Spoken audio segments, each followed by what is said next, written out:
ҷумҳурии Корея дар қисмати шарқии Осиё ҷойгир буда, аҳолияш 51 миллион нафар рақам зада мешавад. дар барномаи навбатии даври олам мо дар бораи шаҳрҳои Инчхон ва Сеули ҷумҳурии Корея маълумот хоҳем дод. сафари мо ба ҷумҳурии Корея аз шаҳри Инчхон шурӯъ гардид. шаҳри мазкур баъд аз Сеул ва Пусан дуюмин шаҳри калони Кореяи ҷанубӣ ба шумор меравад. дар шаҳр биноҳои осмонбӯс қомат афрохтанд. аз шаҳри Сеул то Инчхон хатсайри автобус ва метро амал мекунад. фурудгоҳи байналмилалии Инчхон яке аз калонтарин фурудгоҳҳо дар Кореяи ҷанубӣ ба шумор меравад.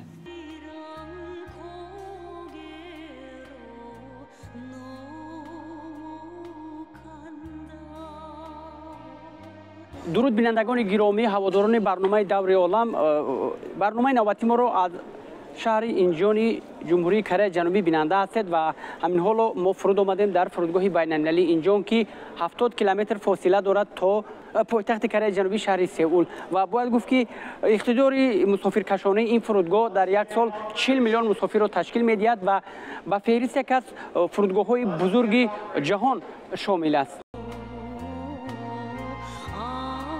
соли 2024 фурудгоҳи байналмилалии Инчхон аз ҷониби ширкати бритониёи Skytrax ба қатори 100 фурудгоҳи беҳтарини ҷаҳон шомил ва ба гирифтани ҷоиза сазовор гардид.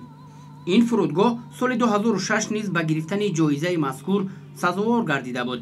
солҳои 2019 ва 2022 ин фурудгоҳ ҳамчунин беҳтарин фурудгоҳҳои транзитӣ ва соли 2023 ҳайати хизматрасони беҳтарин эътироф гардид.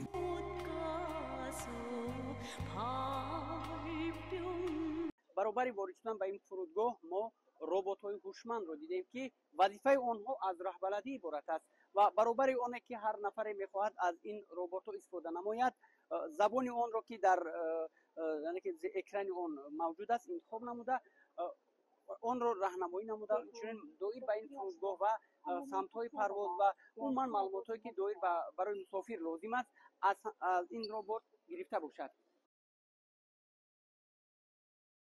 дар маҷмӯъ фурудгоҳи байналмилалии Инчхон 2 сол пайҳам унвони беҳтарин фурудгоҳи оламро ба даст овард. айни ҳол тариқи фурудгоҳи Инчхон ба 107 шаҳри 43 кишвари олам тариқи 87 ширкати ҳавопаймоӣ, мусофир ва молу коло интиқол меёбад. Здравствуйте, меня зовут Татьяна. Я работаю в транзитном туре, транзитным гидом внутри аэропорта города Инчхон. Наша работа заключается в том, что мы помогаем транзитникам выйти снаружи аэропорта и посетить корейские замечательные места. Если у вас транзит в течение 12 или 18 часов, вы можете спокойно выйти и насладиться вашим временем. Вы можете посетить такие места, как центр Сеула, где находится Палас, или же ДМЗ, зона, которая проходит каждый четверг. И остальные программы, это вот как можете посетить разные магазины, базарчики, вот все прелести Южной Кореи.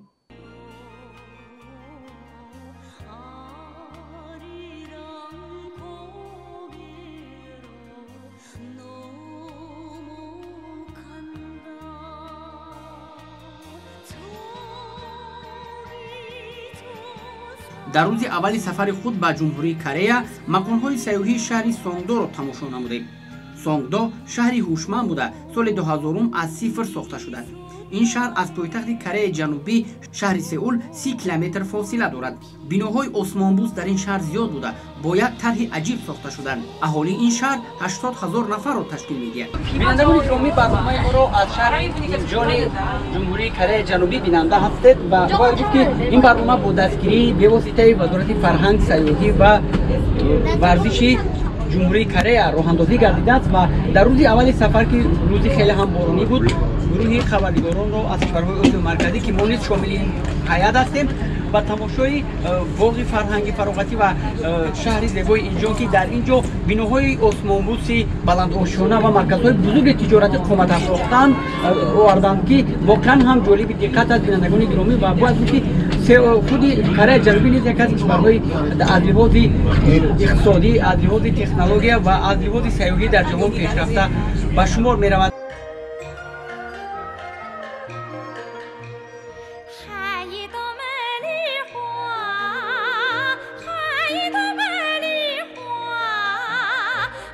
минтақаи озоди иқтисодии Инчхон аз 3 минтақа иборат аст. маркази байналмилалии тиҷоратии Сонгдо, Ҷонгна ва ҷазираи Йонҷон. мақсад аст таъсиси минтақаи озоди иқтисодии Инчхон, табдил додани ин се минтақа ба як маркази логистикӣ, тиҷорати байналмилалӣ, фароғат ва сайёҳӣ дар Осиёи Шимолу Шарқӣ мебошад. Минтақаи озоди иқтисодии Инчхон аз ҷониби ҳукумати Корея соли 2003 таъсис дода шудааст. این حال ما قرار داریم در منطقه آزادی اقتصادی اینجان و باید گفت که در حدود کره 9 چنین منطقه آزادی اقتصادی موجود است و یک از کلانترین ها منطقه آزادی اقتصادی اینجان است و طبق معلوماتی به ما رسیده این حال در اینجا یک قطار صاحبکاران و سرمایه‌گذاران خارجی سرمایه خود را گذاشتند و تنها سال 2020 زیاده از 12.5 میلیارد وان که اسعار کره جنوبی است در اینجا سرمایه‌گذاران خارجی سرمایه‌گذاری کردند و برای سرمایه‌گذاران در این منطقه آزادی اقتصادی یک قطار امتیازها نیز پیش بینی گردیده است که این حال مورد عمل قرار دارند. در نقشه‌های تطبیق منطقه آزادی اقتصادی اینچخان بنیاد یک منطقه استقامتی خودمختار و مرکز تجارتی با علاقه هوایی و بحری، مجمع لوجستیکی، تشکیلات‌های مالیوی، اداره‌ها، مکتب‌ها، بیمارخانه‌ها، مرکزهای سودا و فراغت پیش بینی شده است. نفرانی که در منطقه آزادی اقتصادی زیاده از 15 سال فعالیت میکنند برای 10 سال از پرداخت انداز از اموال غیر منقول برای گرفتن مال و ملک آزاد میباشند.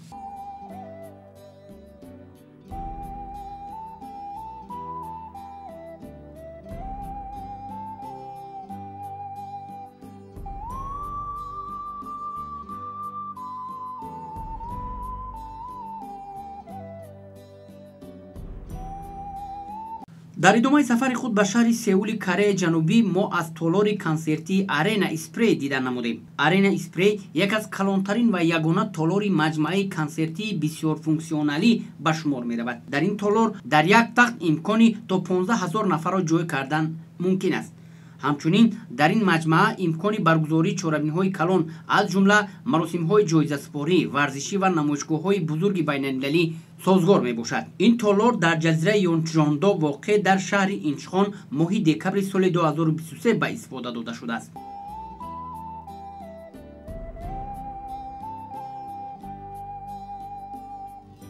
جشنواره و فستیوال های بزرگی اینجا از جمله فستیوال مشهور کره کپاپ در اینجا برگزار کرده می شود و گنجایش کرسی های اینجا زیاده از 12,000 نفر را تشکیل می دهد و به اطلاع مسئولین اینجا تنها دوام یک سال در اینجا زیاده از 100 چهاربینی های بزرگ فرهنگی برگزار کرده می شود.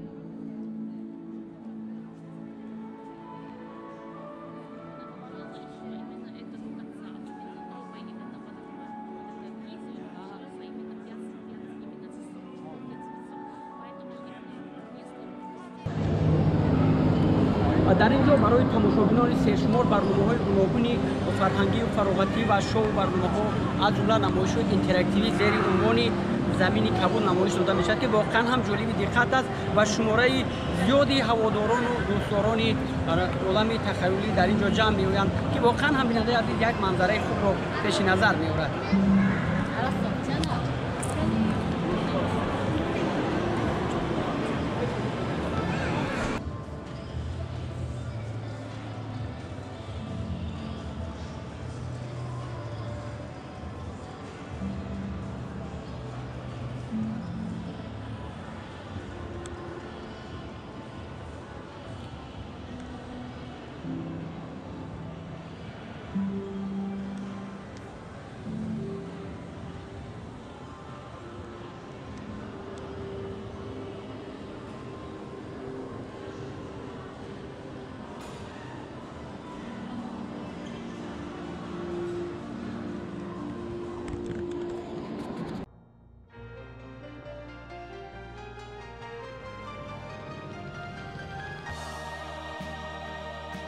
اینستیتوت آزمایشی و تحقیقاتی کره سال 1964 تأسیس یافته است. امروز این اینستیتوت آزمایشی به یک از مؤسسه‌های سنجشی و تعلیمی با نفوذ کره табдил ёфтааст. Институти мазкур ҳамчун маркази санҷишӣ дар сатҳи байналмилалӣ эътироф шудааст. Институти озмоишӣ ва тадқиқотии Корея хидматҳои озмоишӣ ва санҷиширо барои маҳсулоти истеъмолӣ ба истеҳсолкунандагони асосӣ ва фурӯшандагон дар асоси таҷрибаи 40-солаи худ анҷом медиҳад. Вазифаи асосии институти мазкур аз санҷиш, озмоиш, таҳлилу кафолат, сифат ва менеҷмент иборат мебошад. дар идомаи ҳузури худ ба ҷумҳурии Кореяи Ҷанубӣ мо омадем ба институти байналмилалии علمی تحقیقاتی اوید به بخطری автомобил ها واقع در مضافات کیونگی و باید گفت که این اینستیتوت رسالت آن از آن عبارت است که آن واسطه‌های نقلاتی که در کارخانه های بزرگ автомобил برداری کره جنوبی استحصال کرده می شود بعد از گذشتن از تشخیص اینجا و گرفتن شهادتنامه مخصوص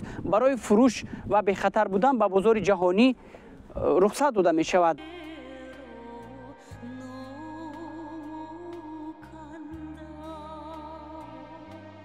дар ин ҷо хизматрасониҳои марбут ба сертификатсияи муштараки аз рӯи стандартҳои ҷаҳонӣ GEC, ISO, BC ва ғайра сурат мегирад иҷоза дода шудааст ки 160 ашёро аз ҷониби схемаи аккредитатсияи лабораторияҳои Корея барои мувофиқат месанҷад. Институти озмоишӣ ва тадқиқотии пашушгоҳи касбии озмоишӣ ва тадқиқотӣ мебошад ки барои санҷиши сифат ва бехатарӣ, сертификатсияи бехатарӣ, таълиму омӯзиш ва дастгирии механика масъул аст. ҳадафи асосии фаъолияти он беҳтар кардани сифати корпоративӣ ва баландбардоштани эътимоди истеъмолкунандагон тавассути санҷиш ва сертификатсияи маҳсулот ва дастгирии рушди саноат тавассути рушди муштараки технологияҳо, дастгирии техникӣ ва машваратӣ барои тиҷорати хурдумиёна мебошад.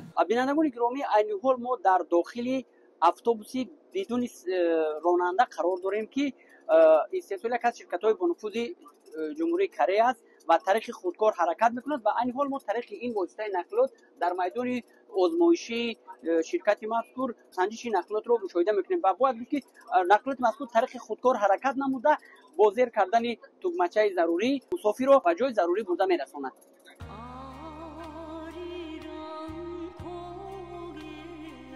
کره جنوبی از روی استحصال автомашина در جهان مقام خاصه را صاحب است. یک از شرکت‌های فعال این کشور کارخانه автомобилбарории Hyundai میباشد. در ادامه سفر به کره جنوبی ما از این کارخانه عظیم صنعتی جمهوری کره دیدن نمودیم. دقت ما را در اینجا автомобил‌های پران یا خود نقلات فضایی به خود جلب نمود. طبق معلومات مسئولین کارخانه Hyundai این автомашина عین حال در آزمایش قرار داشته طبق نقشه آن سال 2030 معرفی می‌گردد. نقلات پران با مقصد کم کردن تنبشوی نقلیات در شهرهای بزرگ کره جنوبی و اینچنین حفظ محیط زیست استحصال کرده می‌شود.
این автомашинаи робот такси استحصال شرکتی معروف خونده کره جنوبی است که توسط ربات اداره کرده می شود و عین حال آن در مرحله آزمایشی قرار دارد و طبق معلوماتی رسیده آینده نزدیک این автомашинаها در کوچه های شهر سئول و دیگر شهرهای بزرگ عالم دیده خواهند شد و به ساکنان و سیاحان و مهمانان خدمت خواهند رساند.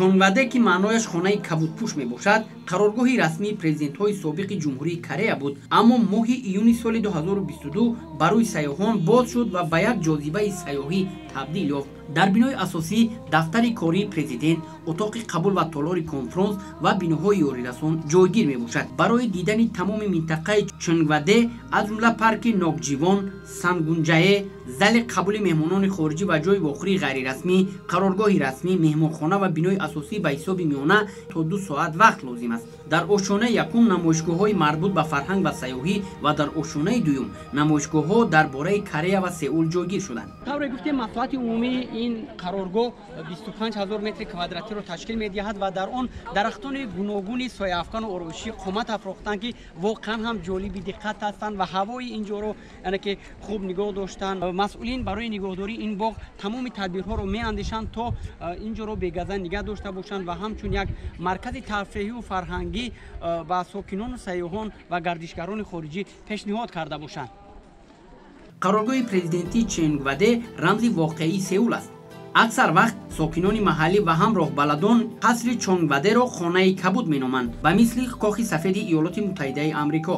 ин қаср бо усули анъанавии кореягӣ сохта шудааст ва қароргоҳи расмии ҳокими асосии ҷумҳурии Корея мебошад. ҷолиби диққат аст ки калимаи чеон аз забони кореягӣ тарҷумаи мушаххас надоранд. он метавонад ҳам кабуд ва ҳам сабз дошта бошад. қасри Чонгваде таърихи тӯлонӣ дорад. он дар ҷои се боғи зебои шоҳона сохта шудааст ки махсус барои ҳокимони сулолаи Ҷосон ки соли 1392 то 1897 дар Корея ҳукмронӣ мекард пешбинӣ шуда буд. тамоми маҷмӯаи ин қаср 62 гектар заминро дар бар мегирад ки ба ғайр аз биноҳо ва иншоотҳо, боғҳои хушманзара ва майдони боғу пайроҳаҳо, суҳбаткадаҳо ва павилёнҳо дар он ҷой гирифтанд.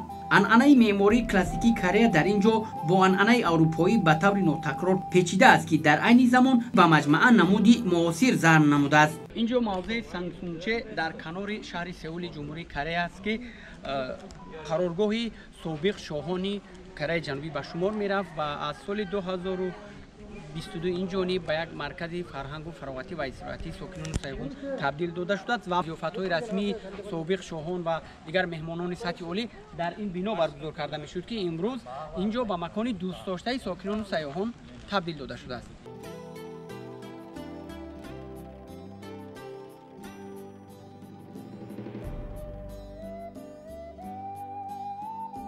яке аз ҷозибаҳои Кореяи ҷанубӣ қасри Кёнбокунг мебошад ки соли 1395 сохта шудааст. дар бештар маврид ин ҷо қасри шимолӣ номида мешавад. қасри Кёнбокунг дар миёни 5 қасри Корея бузургтарин ба шумор меравад. биноҳои ин иншооти таърихӣ давоми солҳои 1592-1598 бар асари ҷанги Корея бо Ҷопон оташ гирифта хароб шуда буд.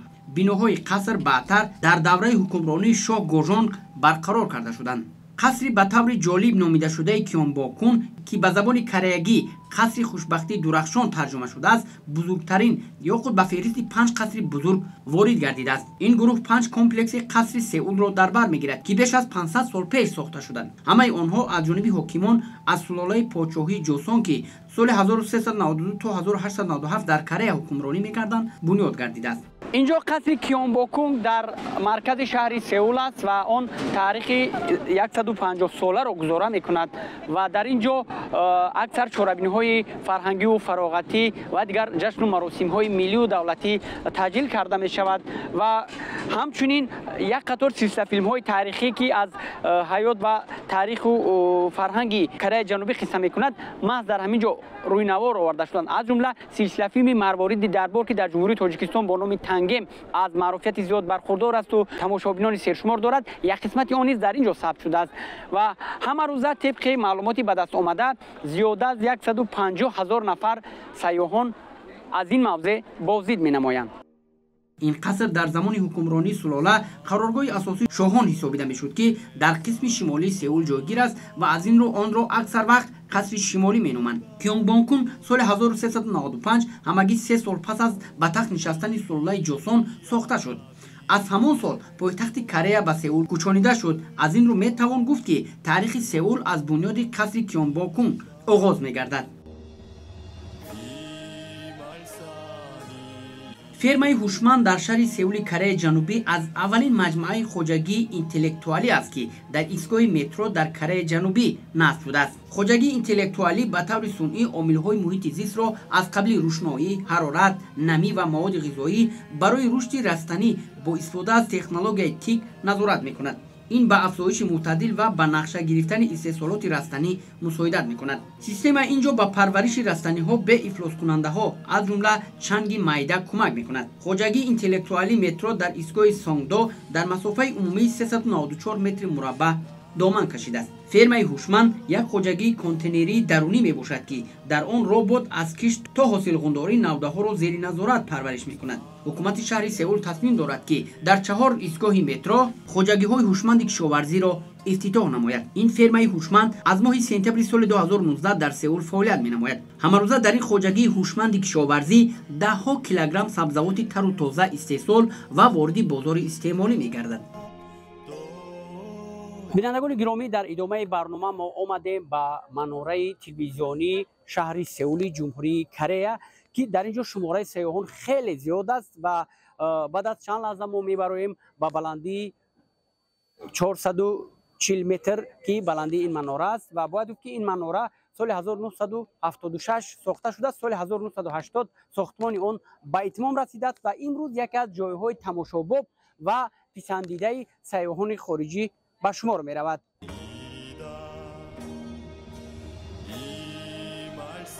در ادامه حضور خود در شهر سئول ما از مناره نامسان واقع در کوه نامسان دیدن نمودیم. این مناره در بلندی 262 متر جایگیر است. مناره مذکور یک از رمزهای سئول به شمار رفته هر سیاحی که به کره جنوبی تشریف می آورد از بلندی این مناره پایتخت را تماشا می کند.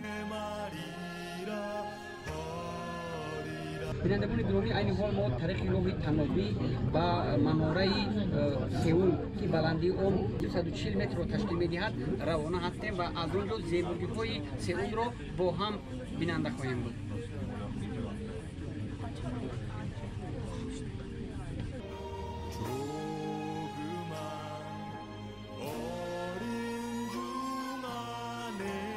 برج سئول رمز سئول است که در یک نظرسنجی سیاحان خارجی همچون مکانی حتمی و تماشاباب و دیدنی در سئول جای اول را اشغال کرده است.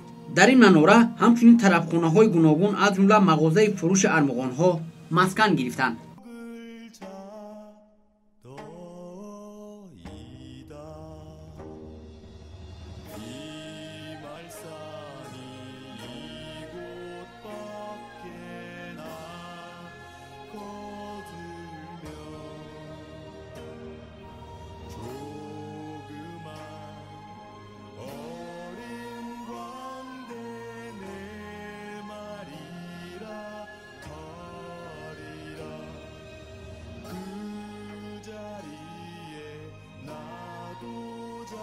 اینجا ما اومدیم با بزرگترین بینای بلندآشانه و آسمانبوس شهر سئول، مرکز بزرگ تجارتی لوتی که در قلب سئول جایگیر است و بلندی اینجا 541 متر را در بر میگیرد و این حال ما قرار داریم در آشانه 117 آن که از اینجا تمامی شهر سئول را تماشا کردن ممکن است و سیاحان و مهمانان خارجی که به شهر سئول تشریف میآورند البته که از این موضع دیدن می نمایند.